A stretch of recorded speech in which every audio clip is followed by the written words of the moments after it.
బిడ్డా, పరిశుద్ధాత్మ దేవుడు నీ చేతులు పైకెత్తు. అతి త్వరలో నిన్ను వాడుకునే దినం ఆసన్నమైంది అంటున్నాడు.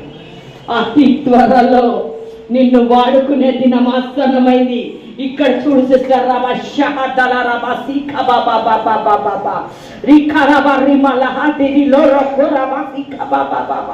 100% దేవుడి చిత్తం నీ వివాహం అంటున్నాడు.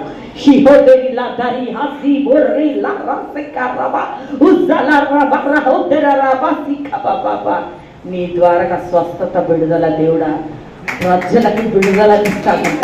నీ ద్వారా స్వస్థతనిస్తాడంట. నీ ద్వారా అనేక కార్యాలు చేస్తాడంట. ఎక్కువగా కనిపెట్టి ప్రార్థించు. ఇంక్రీజ్ యువర్ ప్రేయర్ లైఫ్ అంటుడు. ప్రార్థన అనేది ఏమంటారు, increase your prayer life. Prayer అనేది ఎక్కువగా చేయడం, దేవునితో గడుపు. దేవుడు నీతో మాట్లాడతాడు. ఎప్పుడు ఏం చేయాలి, ఎలా చేయాలి, ఏం అన్నది ప్రతిదీ తండ్రి నీతో మాట్లాడి కార్యాన్ని చేస్తాడంట. దేవుడు నిన్ను దీవించును గాక. దేవునికి సమస్త మహిమ